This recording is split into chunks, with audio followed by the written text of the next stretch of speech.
ಬ್ರಹ್ಮ ವಿಷ್ಣು ಮಹೇಶ್ವರ ಹತ್ರ ಮಾತಾಡಿದೀನಿ. ಈ ತಾಯಿಯ ಮಾಡಿರ್ಬೇಕು ಅವ್ರನ್ನ ನೋಡ್ಬೇಕಾದ್ರೆ. ಹೌದು. ಆಕಾಶದಿಂದ ನಮಸ್ಕಾರ ಸ್ವಾಮಿ, ನಮಸ್ಕಾರಮ್ಮ, ನಮಸ್ಕಾರ ವಿಷ್ಣು ಸ್ವಾಮಿ, ನಮಸ್ಕಾರ ಈಶ್ವರ ಕೈಲಾಸದಲ್ಲಿ ನಮಸ್ಕಾರ ಸ್ವಾಮಿ ಅಂತೆ. ಇವಾಗ್ಲೂ ಬಂದಿದ್ದಾರಂತೆ. ಹಾಗೆ ದೇವ್ರನ್ನ ನೋಡೋದ್ ಕಷ್ಟ, ಮಾತಾಡೋದು ಕಷ್ಟ. ಹೌದು ಹೌದು. ಅದೇ ನನ್ನ ಅದೃಷ್ಟ, ದೇವ್ರು ಮಾತಾಡಿದ್ದಾರೆ ಅಂದ್ರೆ ಜಮನದಿಲ್ಲ ಮೈ ನಿನಗೆ. ಹೌದು, ಬ್ರಹ್ಮ ಮಾತಾಡಿದ್ದಾರೆ. ಅಯ್ಯೋ ನಾನು ತಲೆ ಕೆಟ್ಟವಳಲ್ಲಮ್ಮ. ಹೌದಿಲ್ಲ ಬಿಡಮ್ಮ, ಹೌದು ಕರೆಕ್ಟ್. ಹೌದು ಹೌದು, ಸತ್ಯ ಒಳ್ಳೇದಾಗುತ್ತೆ ಅಂತ ಹೇಳಿದ್ರು ವಿಷ್ಣು ಸ್ವಾಮಿ. ಏನ್ ಮಾಡ್ತಾ ಇದೀಯಾ ಸ್ವಾಮಿ? ನಾ ಬಟ್ಟೆ ಒಗಿತಾ ಇದ್ದೀನಿ. ಇವತ್ತಿಗೆ ಇವ್ರಿಲ್ಲ, ಮಂಗಳೂರಿನಲ್ಲಿ ಇದ್ದಾರಂತೆ. ಯಾರು? ವಿಷ್ಣು. ಹೌದಾ? ಮಹೇಶ್ವರ ಕೈಲಾಸದಲ್ಲಿ ಇದ್ದಾರಂತೆ.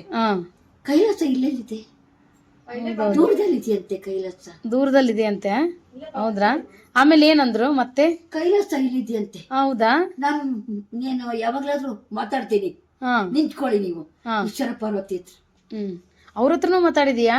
ಈಶ್ವರ ಪಾರ್ವತಿ ಮಾತಾಡ್ತೀನಿ. ಹೌದ್ರಾ? ಮಾತಾಡಿದೀನಿ. ಹೌದಾ? ಏನಂತ ಹೇಳಿದ್ರು ಅವರು? ನೀವು ಜುಮ್ಮನುತ್ತಮ್ಮ. ಜುಮ್ ಅನ್ನುತ್ತೆ ಅನ್ನೋದೇನು?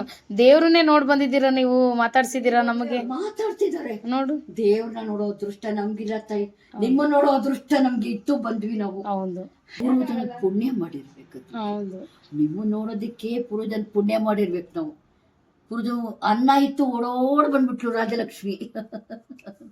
ಹಾಗೆ ಪ್ರಪಂಚದ ನಾಟಕ ರಂಗಮ್ಮ ಬ್ರಹ್ಮ ವಿಷ್ಣು ಮಾತಾಡಿದ್ದಾರೆ ಅಂದ್ರೆ ನಿಮ್ಗೆ ಅಯ್ಯೋ ನೀವು ಆಡ್ಕೊಳ್ಬಹುದು ನನ್ನನ್ನಲ್ವಾ? ಇಲ್ಲಮ್ಮ, ತಲೆ ಕೆಟ್ಟೋಗಿದ್ದೀರಾ. ಇಲ್ಲ ಇಲ್ಲ ಇಲ್ಲ ಪುಟ್ಟಿ, ಬ್ರಹ್ಮ ರಿಯಲ್ ಆಗಿ ಮಾತಾಡಿದ್ದಾರೆ ಕಣ ಮಗ.